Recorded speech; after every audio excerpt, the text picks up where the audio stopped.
तारांकीत प्रश्न फुडें तोकलेलो तारांकीत प्रश्न जो 25/3 उत्तर दिवपाचो आशिल्लो Shri Vijay Sardesai.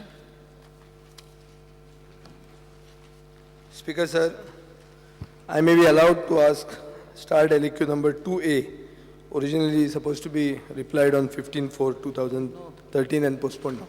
Only one question, Yeah. so you have to ask it.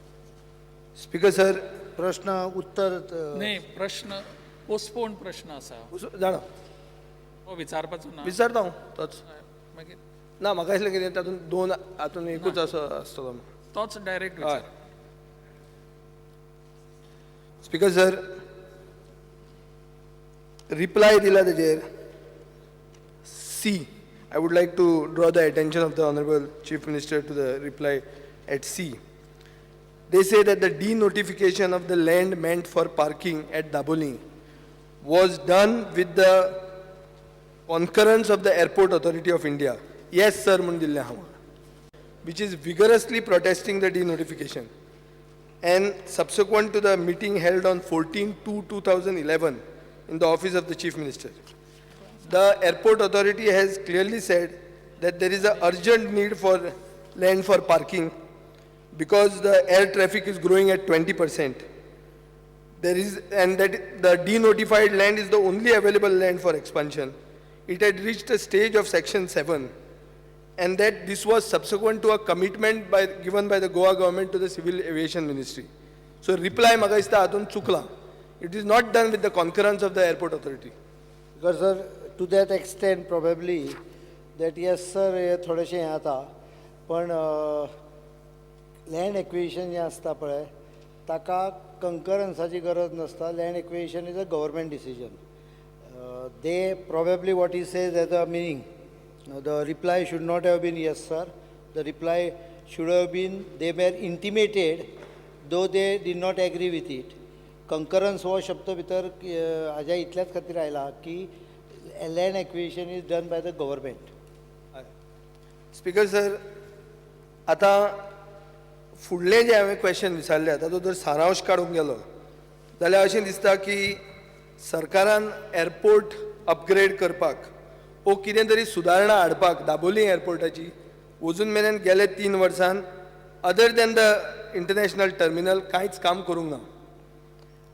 आतां ऑल्टरनेट लँड आयडेंटिफाय करपाकूय हें आमी हावजान 2-3 रेज केल्लें आसा. खूब बोवाळ जालो, हाजेर लॉंग डिस्कशनूय जाल्लें आहा. पूण सरकार ऑल्टरनेट लँड आयडेंटिफाय केला वो ना ताजेर कांयच सांगूंक शकना. हें कित्याक? स्पीकर सर, एक म्हणजे ह्यो गजाली ज्यो जाल्या त्यो फाटल्या काळांतल्यो फाटल्या सरकाराच्या काळांतल्यो गजाली आसा. आमी सद्या ऑलरेडी 30 नोव्हेंबराक एअरपोर्ट ऑथॉरिटी मिटींग घेतल्या. तांकां आमी तांचे रिक्वायरमेंट प्रिसायज हे रायट डावन करून आमकां दिया म्हणून सांगला. ऑल्टरनेटीव आमी लँड एक्विजिशन किंवा तांकां जी गरज आसा ती पूर्ण करतले म्हणून सांगल्या. तातूंत भितर आमी तांकां सजेस्टूय केला. सर्वे जी सजेस्टेड ऑल्टरनेटीव आसा ताजो सर्वे काल परवाच आमी सबमीट केल्लो आसा एअरपोर्ट ऑथॉरिटीक to give them their consent or their approval for it. गरज पड तांचो एकदां एप्रुवल आयलो की ती जमीन आमी सादारण 7,000 स्क्वेअर मिटर जमीन आहा ज्या जाग्यार पार्किंग करपाक सुटेबल जमीन आसा. आनिकूय काही जमीन आसा जी एक्विजिशन करपाक सरकार प्रोसिजर चालू केल्लो आसा. ती सगळ्यो जमीन घेतली जर तूं जाल्यार म्हाका दिसता एक 20,000 स्क्वेअर मिटर पर्यंत एडिशनल जमीन दिवपाक येतली तांकां. ज्या गजालींक तांकां आमी कित्याक सांगलां, ज्यो गोश्टी एअरपोर्टाच्या म्हऱ्यानूच आसूंक जाय अशें कांय कंपल्शन ना, अश्यो गोश्टी ते थोडेशी पयस व्हरूंक शकता. उदाहरण CISFचे बॅरॅक्स जे आसा, CISFचे बॅरॅक्स जे आहा ते पयस मातशे व्हरपाक शकतात. ते कितें तेकूनच जाय अशें कांय आवश्यकता ना. ती गोश्टी आमी तांकां सांगल्या वेगळ्यो आयडेंटिफाय करता आनी we are waiting their reply on the matter. What are their requirements. कारण आमकां एक गजाल अशी लक्षांत आयली की एअरपोर्ट ऑथॉरिटीन सुद्दां दिता आसतना जी आतां लँड ड्रॉप केल्या पळय ती पार्किंगाक नाशिल्ली. ती लँड पार्किंगा खातीर नाशिल्ली. ती लँड CISFच्या बॅरॅका खातीर आशिल्ली. Because it is about 700 meters from the new terminal जी तो ड्रॉप केल्या म्हणटा ती. ती लँड सुद्दां आमकां जर तूं तांकां गरज आसा अशें तांच्यान दाखयलें जाल्यार ती लँड एक्वायर करपाक म्हाका कांय हरकत ना. Only they will have to pay the cost of whatever has been constructed on it. Speaker sir, answer दिला land acquisition for expansion of airport for parking. आता हांव विचारूंक सोदतां की जी डिनोटिफाय केली ते जमनीचेर कितले व्हेहिकलांक पार्किंग फॅसिलिटी आशिल्ली? ती जमीन जी डिनोटिफाय केल्या ताजेर पार्किंग ह्या एअरपोर्टा खातीर व्हेहिकल पार्किंग करपाक ती अत्यंत अयोग्य अशी जमीन आसा. म्हणजे whereas I agree that it should not have been dropped एकदां हे करतकच सादी प्रोसिजर केल्या शिवाय, but still it is 700 meters from the airport and therefore it is not a very suitable land for parking. And as far my information goes, it was being sought for constructing CISF barracks. ना पण व्हेहिकलां कितली आता? सध्या आता 570 व्हेहिकलाक multi level car park already near completion आसा. Plus surface सध्या जी अवेलेबिलिटी आसा 275 गाडयो आनी 25 कोचांक तशीच सादारणशी सरफेस पार्किंग अवेलेबिलिटी आसा. And what we are suggesting is, to be precise, 6,220 square meter. If they construct a multi-level car parking there, they can have another 600 vehicles parking space available. Speaker sir, ही 6,200 मोवीन म्हणटा ती बिल्डराची जमीन परती घेता म्हणटा ती. ऑनरेबल MLA मोवीन गुदीन खूबदां रेफरन्स करता. रेल्वे हय, तो ताणें तो सजेस्ट केल्ले, पण ती ताजी जागो न्हय. 3,530 out of that is from the same old dropped area. ती ड्रॉप्ड एरिया पळय ती अशी पयसच्यान अशी लांबची लांब स्ट्रेच जाल्या. शेवटचो भाग जो आसा तो एअरपोर्टाक तेकून आसा. म्हणजे जंक्शन जे आसा ते जंक्शन जातकच immediately if you come towards Madgaon side to the left सकयल जागो आसा between railway line and the national highway. 3,530 square meter आहा. प्लस पयली एक्वायर न करपाक सोदपाक की इन survey number 21/1 I think it belongs to कोमनिदाद 2,690 आसा. सो दोनूय मेळून 6,220 स्क्वेअर मिटर जमीन ही पार्किंगाक योग्य आशिल्ली जमीन थंय आसा. आनीक गोश्ट हांव एड करूंक सोदतां. एअरपोर्टाक 3 वर्सान कांय करूं ना न्हय. We have already identified consultant for grade separator there. And we have already identified consultant for grade separator. National highway चेर आता सॉलिड कफुजांव आसा. एअरपोर्टाच्यान गाडयो भायर सरतात, त्यो क्रॉस करतात, सगळे गोंधळ सगळो जाता थंय. कॅवस जाता at that junction. So we are constructing grade separator. म्हणजे नॅशनल हायवे वयल्यान व्हेहिकल जी एअरपोर्टार येतात ती नॅशनल हायवेक डिस्टर्ब न करता ताजे वयल्यान वचून अशी स्मुथली ईज आउट जावंक जाय नॅशनल हायवेन. हाज्या खातीर ग्रेड सेपरेटर बांदपाक हे करता. EFC permission has been granted for 75 crores and consultant has been appointed. We are expecting tendering to be done by May and the process to be completed by September, October. म्हणजे actual construction. Airport ऑथॉरिटीन सरकारा कडेन खूब गोश्टी मागिल्ल्यो आहा. एक म्हणल्यार की Verna to airport lighting बरें जावचें म्हणून, कित्याक अर्ली मॉर्निंग फ्लायट्साक इशू आहा. अशे सगळे इश्यूज आसात. थंय एक गार्बेज आनी sewage cleanliness around the airport. These are issues which the airport authority has address to the government of Goa. Nothing seems to have been done for the last 3 years, which is why doubts arise in our mind whether you want to kill this airport and start another new airport. Sir हांवें आतांच सांगलें 75 कोटी approve करून grade separator आमी already approve केल्लो आसा. EFC clearance मेळ्ळा. We have appointed GSIDC as the executing authority. 10 consultant has been identified. Consultant has completed soil testing, almost completed. I don't know exactly whether he has finished or is in the process. He has already done the soil testing process.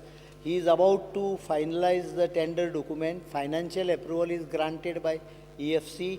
And grade separator, upper limit is December, but we are trying to complete it by September, October. So when actually the airport is inaugurated, though they say it is in June, it will actually happen in somewhere around August, September. probably half of the grade separator will be ready to use, one of the arm. There are two arms to it. One arm should be ready. So half the traffic problem also will be out by when the airport is inaugurated. I am trying to see that it is completed by October, both the grade separators, so that congestion also at the airport will not take place. Shri he Alex जमीन Reginald. जमनीचेर तांच्यांनी आमकां जर तूं हें दिलें clearance दिलें जाल्यार ही जमीन तांकां आमी दिवपाक इमिजिएटली एक्वायर करून दिवपाक रेडी आहा. एकूच म्हळ्यार जी जमीन ओरिजिनली पुरो विजय बाब- नोटिफाय केल्या पुरो- ती पुरो. नोटी ते जमनीन श्री- पार्किंग आशिल्लें तें हे जमनीन जातलें. त्या जमनीन पार्किंग आशिल्लें चुकीचें आसा. जी जमीन 68,62,270,750 बरयलां हांगा, पण जेन्ना प्रत्यक्ष एक्वायर करपाक मेजरमेंट घेतले तेन्ना 62,195 मेळ्ळे. ते थोडीशी सर्वेची हें आसता, कमी जास्त आसता. श्री ती 62,000 जी जमीन आसा तातली भितरली 36,800 जी ड्रॉप केल्या ती पार्किंग सगळेच पार्किंगाक नाशिल्लें तें. Though it is called as parking, part of the area was for parking, part of the area was for fuel farm, and part of the area was CISF barracks. So CIF चे barracks जे आसा ते बांदपाक तांकां जर थंय जायना जाल्यार आमी तांकां सांगलां की तुमकां दुसरी जमीनूय दिवंक शकता म्हणून. Speaker, sir. Any land acquisition land is a very strong act, one of the strongest acts in India. Once you start an acquisition, the purpose is defined, purpose goes on after it is defined and the process starts. आता suddenly तुम्ही process start झाला तो आमगे गव्हर्मेंटान केलो काबार करता आमगे गव्हर्मेंटान काबार केलो म्हणटा. What action you are going to take for doing this thing? Acquisition start केलें, एक्विजिशन काबार जावपा जाय, नाजाल्यार the purpose is defined. The airport authority asks for that land. Why it asks? Airport authority can't just ask Goa Legislative Assembly.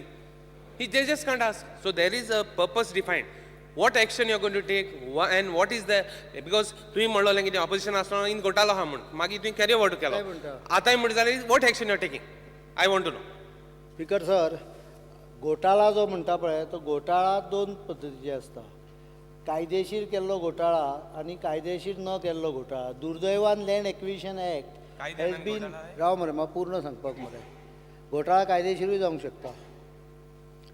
घोटाळा जो आसा पळय land acquisition एक्टाचो दुरुपयोग इतल्या मोठ्या प्रमाणाचेर फाटल्या सरकारान केला की I am now in a dilemma where we are on the verge of dropping a land acquisition which was not required.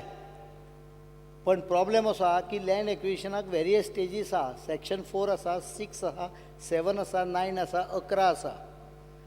ह्या खंयच्याय सेक्शनाच्या वेळार सरकार कॅबिनेट डिसिजन घेवन तो लँड एक्विजिशन ड्रॉप करूंक शकता. There are number of complaints which has been continuously received by us earlier also when I was opposition and when I am now also that land acquisition has been done with a ulterior motive. म्हणजे there are cases or complaints where a particular land acquisition has been done or is being threatened to be done because of someone wants to buy that property. हेजेर उलय आमी. Let us not generalize. Every issue we take separately. I am coming to that only. त्यामुळे अनेक तक्रारी येतात. त्यामुळे सरकार land एक्विजिशनची policy ह्या सभागृहात सोंपच्या पयलीं सरकार ती पॉलिसी सभागृहा फुडें दवरूंक सोदता. आमचें ड्राफ्टींग चालू आहा त्या पॉलिसीचेर. Where by land acquisition will not be an unwanted or arbitrary exercise. First of all the person whose land is going should also get reasonable compensation. Supreme Court time and again म्हणटा की ताका compensation दिता आसतना market हाच्या प्रमाणे दिवंक जाय. हें मेळना म्हणून हे सगळे प्रॉब्लेम बरेच जाता. ह्या casein land acquisition dropping is not very healthy exercise, but it has been done legally because the cabinet has decided under section 48(1) to drop the land acquisition, and I think cabinet has a power to do that. So exercising power within the permissible limit. हांव बऱ्याचदा उलयता आसतना हांगा विधानसभेन कायद्या प्रमाणे उलोवचें पडटा म्हाका.